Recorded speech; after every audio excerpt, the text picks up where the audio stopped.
பெண் உரிமை, சாதிய உரிமை, தீண்டாமை இதெல்லாம் பெரும் விவாதம். ஆனால் பெரியாரை எதிர்த்தார், திராவிடத்தை எதிர்த்தார், திமுகவை எதிர்த்தார், ஆரியத்துக்கு அது ஆதரவாயிரும், ஆரியன் உள்ள வந்துருவாங்க. இதான் பெரியார் அவர்கள் கடைசி வரை ஆரிய தலைமை. முதலிங்க ராஜாஜி அவர்களுடன் நட்போடு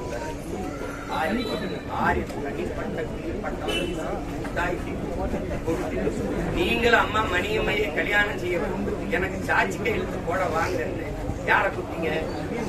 உனக்கு கிடைச்சது யார? ஆரியத்தை. இது சும்மா தனிப்பட்டதா? சரி, இதை வேறறிங்க அண்ணா என்கிற பெருந்தகை இங்க இருந்து வெளியில திமுக திராவிட கழகத்துக்கு வெளியில வந்து திராவிட முன்னேற்ற கழகம் ஆரம்பிச்சு 1962 போட்டியிடும்போது மூதறிஞர் ராஜாஜி அவர்கள் தலைமையில் இருந்த சுதந்திரா கட்சியோடு கூட்டணி வச்சாரா இல்லையா? இப்ப எப்படி திராவிடம்னு பேசல, அந்த இதுல பேசலன்னா ஆரியம் உள்ள வந்துடும். ஆரியத்தின் தோல் மேல எங்க கூட போனேன். அதை விட கொடுமை, இந்த பாரதிய ஜனதாவின் தாய் கழகமாக இருந்த ஜனசங்கோட கூட்டணி வச்சில 1962 பேரறிஞர் அண்ணா என்கிற பெருந்தகை இந்த ஆரிய கட்சி ஆரியம் உள்ள வந்துடும் திராவிடம் இல்லைன்னா அப்படின்னு சொல்ற நீங்க ஐயா ராஜாஜியோட கூட்டணி வச்சிருக்கீங்க. பாரதிய ஜனதாவின் தாய் கழகம் அதோட ஜனசங்கோட கூட்டணி வச்சிருக்கு. திருப்பி அதே 1967 ஆட்சியை கைப்பற்றும் போது இதே முதலிங்க ராஜாஜியோட கூட்டணி வச்சு வென்றீங்களா? அப்ப ஆரிய ஓட்டு இனிக்குது, ஆரிய கூட்டு இனிக்குது. நாங்க திராவிடத்தை எதிர்த்து ஆரிய உள்ள வந்துருவாங்க. தோல் மேல கை ஓட்டே போய் முதலமைச்சர் நாற்காலியில் உட்காரும் போது அது தெரியல. என்னது இது?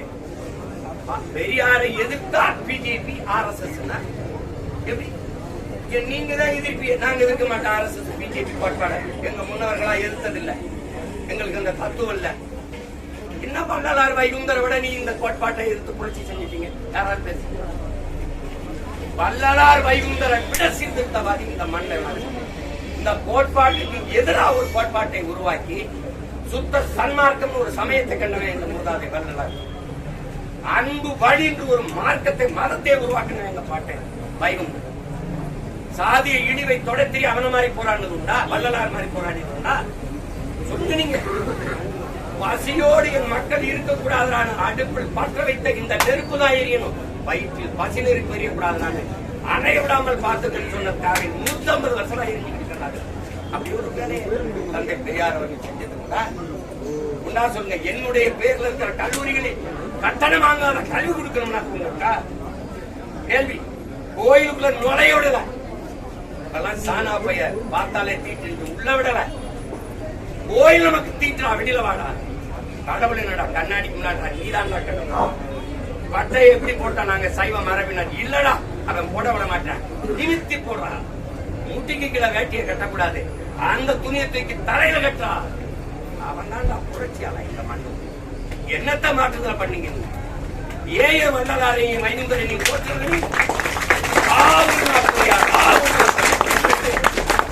என்னது? சரி, பெரியாரின் சமூக நீதி கிடைச்சிட்டுல எதுக்குறாங்க ஐயா இன்னும் இடஒதுக்கீடு போராடி? எதுக்கு வன்னியரெல்லாம் சேர்ந்து மரத்தை வெட்டி போட்டு ரோட்டை மறைச்சு போராட தேவையை வந்தது?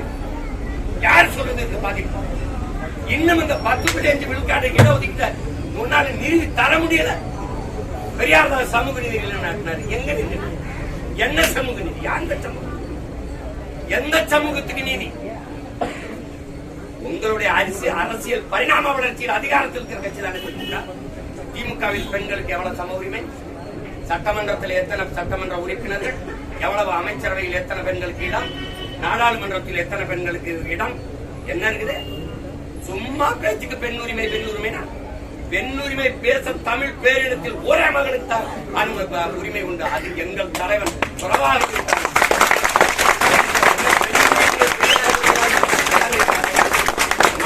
இழிவு செய்யும் மடமையை கொடுத்தவன் பேசலையா? சொல்லுங்க. பட்சங்கள் ஆள்வதும் சட்டங்கள் செய்வதும் ஆண்கள் பெண்கள் இயக்கம்.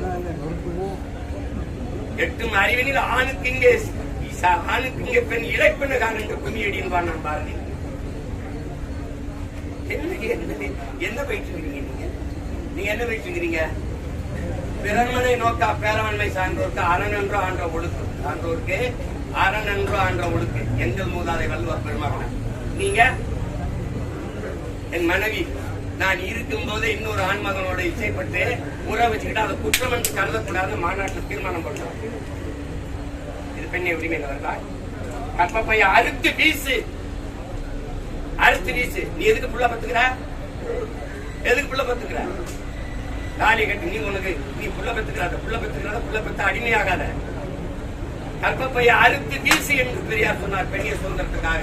நீ சுதந்திரமா இரு என்று சொன்னார்ன்றீங்களே. உங்க பொண்டாட்டி எல்லாம் 2-3 புள்ள பெத்துக்காங்களே, ஏன் கற்பப்பைய அறுத்து வீசல? இப்ப உங்க பெரியார் சொன்ன சுதந்திரத்தோட உங்க மனைவியில நீங்க வாழ வைக்கலையா? பதில் யாராவது இருக்கா?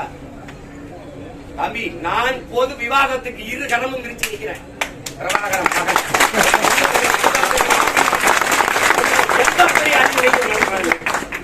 இந்த அம்பேத்கரையும் பெரியாரையும் ஒரே கோட்டில நிறுத்துறத முதல்ல நிறுத்து. இல்ல அம்பேத்கர் இஷ்டுவா, இல்ல பெரியார் இஷ்டுவா, 2 பேரும் இந்த சிந்தனையில ஒத்து போறாங்கன்னு சொல்லி நிரூபிச்சிருக்கு. நான் மன்னிப்பு கேட்டுக்கிறேன். ஆதாரம் எப்படி இருக்கும்? ஆதாரம் 100 குற்றச்சாட்டு இவ்வளவு குற்றச்சாட்டு வச்சால, இதுக்கே நீ ஆதாரம் கேட்கல? இருக்கு, அதுக்கு ஆதாரம் இருக்குன்னா அந்த ஆதாரம் இல்லை நீ கேக்குற? என்ன ஒன்றை இருக்கு. நான் கேட்கறதுக்கு பதில் நான் கேட்கிறேன். நான் படிச்சதை அனுப்பினதான் இல்ல போலின்றிய நான் தான் அனுப்பினேன். எனக்கு முன்னாடி இதை மைந்தன் போட்டிருக்காரு, ஏகப்பட்டவர் இருக்காரு, எல்லாரும் இந்த காணொலியில போட்டுக்கிற. நீ அதெல்லாம் இல்ல இல்லன்னு அதெல்லாம் இப்ப என்ன பண்ற? ரிப்போர்ட் அடிச்சு டாக்குன்னு பிளாக் பண்ணிட்டேன், பரவுதுன்ட்டு. அடிச்சா இல்லையா? இதே பேசினாருன்னா சீதை மைந்தனை தூக்கி சிறைப்படுத்தினா இல்லையா? ஆதாரம் இல்லையா? ஆதாரம் இல்ல. ஆதாரத்தை நீ வச்சு பூட்டிக்கிட்டு என் ஆதாரம் இல்ல நீ சரியான தத்துவம். எனக்கு எல்லாரும் கோட்பாடும் Socrates, Engels, Marx, Lenin, Ambedkar எல்லாரையும் பற்றி என்னால் படிக்க முடியுது இல்ல. மொத்தத்தை வெளியில போட்டு படிச்சுட்டு என் மக்களுக்கு உண்மையிலே ஒரு பெரியார்னு என் தலைமுறை கொண்டாடிச்சுன்னா தலை முடிஞ்சு வருத்தம் தெரிவிச்சு போயிடும். ஒரு தடவை போடும். அடிச்சு நான் படிச்சது இந்த படிச்சுக்க அனுப்பினதான் ஏற்கல. இது சும்மா போலியா போட்டுக்க நீங்க சொல்ற பிரச்சனை.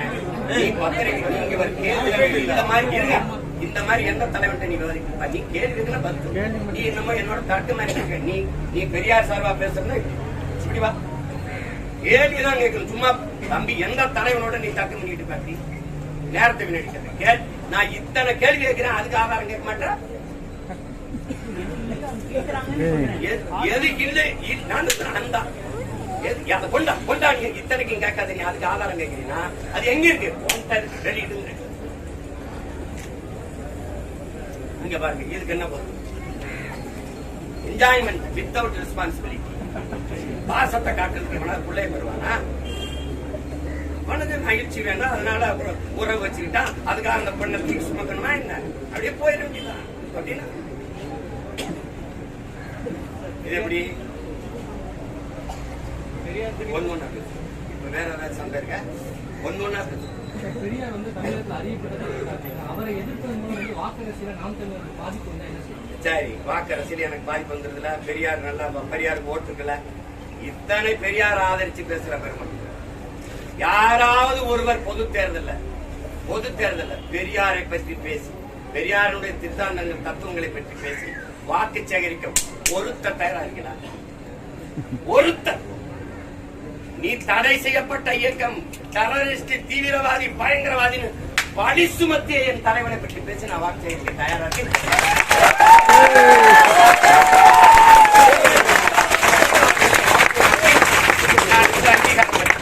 நீங்க இருந்து இந்த திராவிட கூட்டம் எத்தனை கடிதத்தை தேர்தல் ஆணையத்துக்கு எழுதி அங்க இருக்கிற அதிகாரி சொல்றாங்க, தினம் கடிதம் வருது.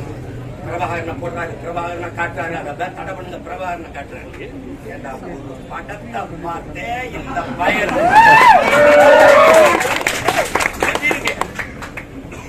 எந்த இடத்தில் நீங்க சரியா இருந்துக்கிறீங்க? எந்த இடத்துல? எது சொல்லுங்க. இப்ப சமூக நீதி ஒரு சமூக நீதினா என்னது? குடிவாரி கணக்கெடுக்கணும். எல்லாருக்கும் எல்லாம்னா என்ன? எப்படி கொடுப்பீங்க தம்பி? எல்லாருக்கும் எல்லாம்னா எப்படி கொடுப்பீங்க? நாங்கள் முத்தரையர் எவ்வளவு, உடையார் எவ்வளவு, கோனார் எவ்வளவு, பிள்ளை எவ்வளவு, முதலியார் எவ்வளவு, குறவர் எவ்வளவு, போயர் எவ்வளவு, ஒட்டர் எவ்வளவு, முடிதிருத்திர மருத்துவர்களும் எவ்வளவு, வண்ணார் எவ்வளவு, நாடார் எவ்வளவு, தேவர் எவ்வளவு. தேவர்னா வெறும் தேவர்னு போட்டக்கூடாது. கல்லர், மறவர், அகமுடையர் எவ்வளவு, கொடையாச்சி எவ்வளவு, கவுண்டர் எவ்வளவு, எண்ணி கொடுத்துரு. எடுத்து கொடுக்க நீ யாரு? அள்ளி கொடுக்காத, அளந்து கொடு, அளந்து கொடு. இப்படி பார்ப்போம். இஸ்லாமியர்களுக்கு 3.5 விழுக்காடு, அறிஞருக்கு 3 விழுக்காடு. 2 பேர் எண்ணிக்கை சமமா இருக்கா? நீங்க ஏன் இதை பேச மாட்டீங்க? நீங்க நான் கோனாரு நாட்டுல 2 அமைச்சர் கொடுத்துருக்கீங்க. எங்க எண்ணிக்கை எவ்வளவு? நீங்க உங்க ஐயா கருணாநிதி ஐயா இருக்கும்போதும் சரி, ஐயா ஸ்டாலின் இருக்கும்போது உங்க வீட்டுக்குள்ளே 2 மினிஸ்டர் இருக்கீங்க. எப்படி சமூக நீதி? இதுதான் ஐயா கொடுமையான சனாதனம். வீட்டுக்குள்ள இருக்கிற சனாதனத்தை ஒழிக்காம வெளியில வந்து ஜனாதனத்தை ஒழிக்க போறேன்னா வேடிக்கையா இருக்குமா இல்லையா? என்னது இது? எப்படி வகுப்பு வாரி பிரதிநிதித்துவம்ங்கிறது எப்படி வருது? வகுப்பு வாரி பிரதிநிதித்துவம் அதுக்கு அப்ப வகுப்பு வாரி கொடுத்துருக்கீங்களா? எதன் பொருட்டு சமூக நீதினா முதல்ல என்ன? எதன் பொருட்டு கல்வி, வேலை வாய்ப்பு, அரசியல் அதிகாரம் எனக்கு மறுக்கப்பட்டதோ அதன் பொருட்டே வகுத்து பிரித்து தாங்க. இதுதான் இடஒதுக்கீடு. இடஒதுக்கீடு கிடையாது, இடப்பகிர்வு, பங்கீடு தான சமூக நீதி. அப்ப இந்த சமூக நீதி எதுக்கு? இந்த தெருவில் ஒருவன் வரக்கூடாது, இந்த குளத்தில் குளிக்க கூடாது, இந்த கோயிலுக்குள்ள நுழையக்கூடாதுங்கிறது ஏழை என்பதற்கு இல்ல, அவன் எளிமகன் தாழ்ந்த சாதிக்கிறதுக்காக, தீண்டத்தகாதவன் என்பதற்காக. அதை ஒழிக்கணும்னா எல்லாரையும் போல கல்வி, அறிவு, கல்விக்கேற்ற வேலை, வேலைக்கேற்ற சம்பளம், அதை கொண்டு வாழ்கிற பெருமை மிக்க வாழ்வு வந்தா தான் இந்த ஏற்றதாழ்வு தகர்க்கப்படும். அப்படிதானே? அப்ப அது இருக்கா? ஏன் சாதி வாரி கணக்கெடுக்க முடியல? ஏன் முடியல? பீகார் எடுத்து வழக்காயிடுச்சு. அந்த நிலைமை தமிழ்நாட்டில் இருக்கா? எங்க தாத்தன் ஆனமுத்து போய் போராடி மண்டல்னு ஒரு குழுவை கமிஷனை உருவாக்கி 69 விழுக்காடு இடஒதுக்கீடு பெற்றுக் கொடுத்தான். இல்லைன்னு எவனாவது மறுக்க முடியுமா? அந்த இடஒதுக்கீட்டை அன்றைக்கு முதலமைச்சரா இருக்கிற அம்மா ஜெயலலிதா ஒரு சட்டம் இயற்றி சட்ட பாதுகாப்பை கொடுத்து, நீங்க திராவிடம்னு பேசலைன்னா ஆரியத்துக்கு துணை வேறும் ஆரிய உள்ள வந்து கொண்டு பேசுற பெருமக்களே, அன்னைக்கு அந்த சமூக நீதி அந்த பெற்றுக் கொடுத்த இடஒதுக்கீடு பாதுகாத்த சட்டப்பேரவை கொடுத்தது அம்மையார் ஜெயலலிதா. நீங்க சொல்ற ஆரியம், அந்த ஆரியத்திற்கு செங்கோலை கொடுத்து சமூக நீதி காத்த வீராங்கனை பாராட்டி பட்டம் அளித்தது இன்னைக்கு திராவிட கழகத்தினுடைய தலைவர் பெருமக்கள் ஐயா வீரமே. அந்த அம்மா இருக்கிற வரை அவங்களதான் ஆதரிச்சு நின்னீங்க. மறுக்க முடியுமா? சும்மா நாங்க எதிர்த்தாலே திராவிட முன்னேற்றத்தை எதிர்த்தாலே ஆரியம் உள்ள வந்து ஆரிய படை கடந்த பாண்டியன் நெடுஞ்செழியனின் வாரிசு. என்ன பாடுறாரு? ஆரியம் கண்டாய், தமிழன் கண்டாய், இடையில எங்க கண்டாய் திராவிடனே? யாரு? உனக்கு என்ன பிரச்சனை? நாங்க பெரிய புராணம் பாடினால் உனக்கு பிடிக்கல, அதே மாதிரி நீ பெரியார் புராணம் பாடினா எனக்கு.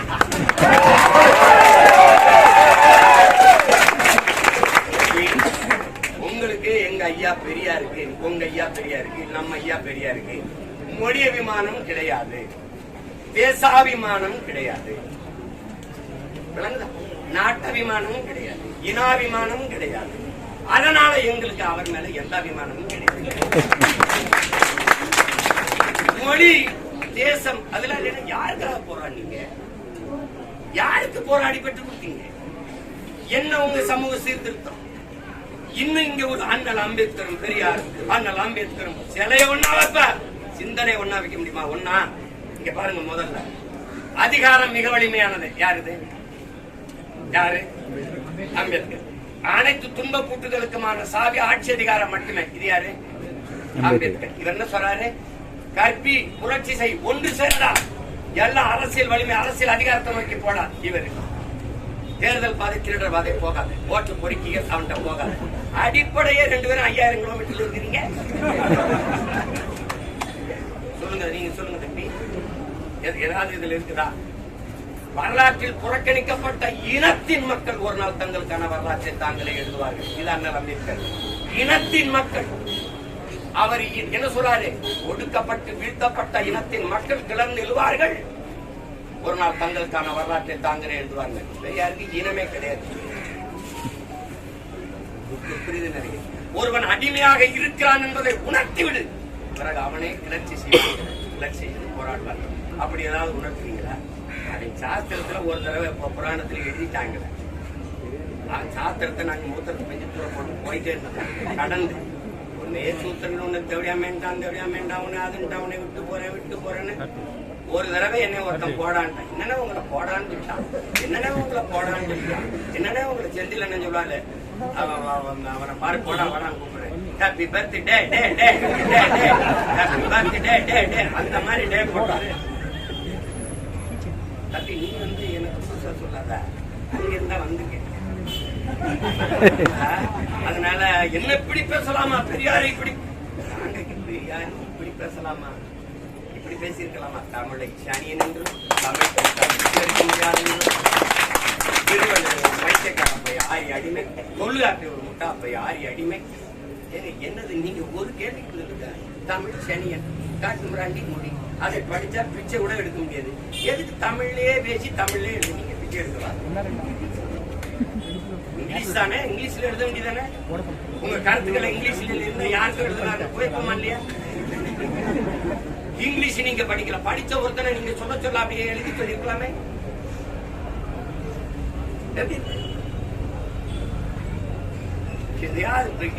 காலையில பொங்கல் மாதிரி தெரியுது.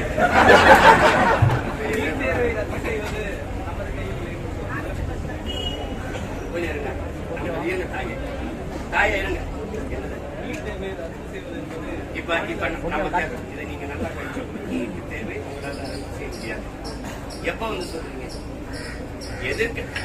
எதிர்கட்சியா இருக்கும் போது நாங்க அதுக்கு ஒரு இது வச்சிருக்கோம். நீட்டு தேர்வை நாங்க எப்படி நீக்கணும் தெரியும், அதுக்கு ஒரு ரகசியம் வச்சிருக்கோம். தம்பி உதயநிதி எல்லாரும் சொன்னது.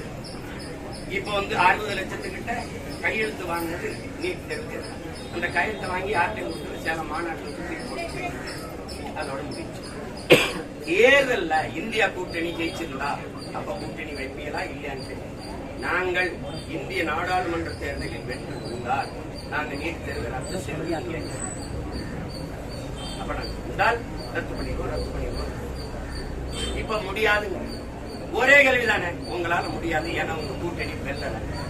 ஆனா இந்த நீட்டு தேர்வை கொண்டு வந்த கூட்டணி, நீட்டு தேர்வை கொண்டு வந்தது காங்கிரஸ். அதை அப்படி பிடிச்சு கூட நீட்ட கைது நீங்க தானே. இப்ப வந்து நீட்டு தேர்வை கொண்டு வர முடியாதுன்னா எப்படி? இது பாதிக்கும். இந்த தேர்வு முறை என்பதே ஒடுக்கப்பட்ட பிற்படுத்தப்பட்ட மக்கள், சிற்றூர்களில் வாழ்கிற ஏழை எளிய மக்கள், கிராமப்புற மக்களுக்கு மருத்துவ கனவு என்பது நிறைவேறாமலே போயிரும் கூட கணிக்க முடியலன்னா நீங்க என்ன தலைவர்? என்ன தலைவர்? நீத்தெல்லாம் தோண்டி எடுத்தா நிலம் நெஞ்சாயிருந்தா அப்படின்னு கூட தெரியாத உங்களுக்கு. தெரியாம கையெழுத்து போட்ட ஆயிரத்துன்னு கேட்டேன், எல்லாமே தானே. இப்ப அப்படியே தப்பிக்கிறீங்க. நீட்டு தேர்வுக்கு நான் ஒண்ணும் பண்ண முடியாது. இந்திய மருத்துவ குழுமம் எங்களை அங்கீகரிக்க வேண்டாம். என் மக்களுக்கு வைத்தியம் பார்க்க எனக்கு மருத்துவ தயாரிப்பு கேட்டா ஆளுநர் வந்துதான், ஆளுநருக்கு தான் அந்த துணைவேந்தர்களை நியமிக்கிறாங்க. நாங்க என்ன பண்றோம்? நீங்க தானே மாநில உரிமையை பாதுகாக்கிற கட்சி மகாத்மாக்கள். ஒரு அற்ப மாநில உரிமை. இப்ப நான் முதலமைச்சர், ஆளுநர் தான் நியமிக்கிறாரு. நீங்க நியமிச்ச துணைவேந்தருக்கு நீங்க சம்பளம் கொடுங்க, நாங்க நியமிக்கிற துணைவேந்தருக்கு நாங்க சம்பளம் கொடுங்க. அவ்வளவுதானே. முடியுமா? முடியாது. ஏன் சொல்றது? எப்படி தம்பி நீங்க வெள்ளக்காரன் இருந்து விடுதலைக்கு போறது, கொள்ளக்காரன் இருந்து அற்ப உரிமையில கூட போராடி பெறணும்ல. எதுக்கு 40 நாடாளுமன்ற உறுப்பினர்?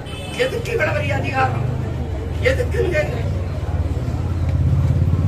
இந்த காங்கிரஸ் கட்சி வெல்வதற்கு அங்க வேலை செஞ்சீங்க, அந்த முதலமைச்சர் கூப்பிடுங்க. என்னையா நீட்டு தேர்வு இப்படி பாதிக்கப்படுதியா? இந்த ஆளுநர் கூட ஆளுநர் கொடுத்துட்டு அப்ப எப்படியா மக்களுக்கு எங்கேயும் அதிகாரம் இருக்கு? பேசுங்க. ஜனநாயக ஆற்றலாம் திரட்டுங்க. கேரளால உங்க கூட்டணி கட்சி தானே கண்டிச்சு போங்க. சந்திரபாபு நாயுடு உங்க நண்பர் தானே.